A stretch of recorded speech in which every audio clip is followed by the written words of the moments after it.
Hello students, continuing with our classes on the free online sessions for IELTS and spoken English. Today let us look at how we can score a 9, 8 or a 7 band in our IELTS speaking test. So as we all know, the IELTS speaking test has got 3 sections, and that is the part 1, which are general questions about you or about your likes and other choices.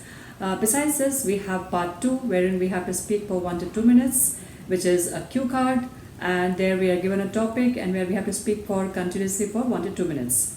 Subsequently, we have the part 3, where these are questions which are based on the cue card, and here we need to be very careful, very alert in order that we answer all the questions correctly. So what is it that we need to take care in order to score well? To begin with, we have to listen very carefully. In fact, listen with 100% attention, because most of the time it is seen that students miss out on what is the question. Therefore, the first thing is we listen very carefully, answer, and then we need to answer bang on to the point. We need not make a background story or beat around the bush, but we need to answer to the point. Thereafter, we need to make sure that we use simple synonyms or a little uncommon words in order to get better scoring. So for example, if there's a word like, what are your free time, like leisure time activities. So here, instead of repeating the word leisure, 3 to 4 times, we can use words like in my free time or in my time off, when I have time, when I have no work, when I'm when I'm done with my duties. So these simple synonyms as well will help us to score good in our IELTS speaking. Additionally, we need to use connectors in our speaking. While we speak, every question will usually has, for example, what are your favorite colors and why? So when we say what is your favorite color, for example, we can say that my favorite color is say red. So I like this because it really uplifts my mood. Furthermore, I find it very lively and bright. Finally, it suits my personality. So when I say for any question of why in part 1 or part 3, we can use a connector when we say the second point or third point. Apart from this, we need to take care that we speak in a particular flow. We need to there has to be a flow in our speaking in our answer. We should not go back and forward and do it again and again. So a good flow will help us to get score well in our coherence.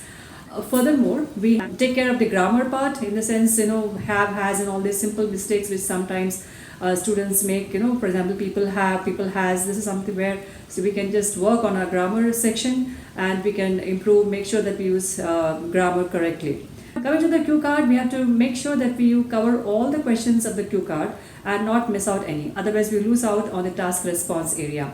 So, and finally, the part 3, part 3 is a follow-up on the cue card. These are mostly questions based on the cue card, on the subject related to the cue card. And in this, we need to make sure that, because the part 3 is a very fast round of questioning, and it's like a rapid fire kind of questions, therefore we need to be very alert and understand what the question is. So here, our listening should be absolutely 100%. And we need to answer bang on the point. That's something which we have to also take care of. Most of the times, many of the questions in the part 3, they have 2 parts. So we cannot miss out on any second part of the question. Besides, we also need to again make sure that we use synonyms for keywords as well as answer absolutely to the point. So students, when we do take care of all these things, because there's no doubt, or there's no reason why we will not score a 7, 9, 8 or a 7 band in our IELTS speaking. As many of the students over here, they have already done so. Recapitulating on all the points for the speaking, the first thing we need to do is we need to listen very carefully. Second, answer bang on to the point. Third, use synonyms for the keywords in the question. Use connectors in every question. And have a flow in our answering the questions. Lastly, we need to take care of the grammar in our speaking. Okay, students. So with all these points, I'm sure you will do very well. So all the best and keep practicing. Thank you.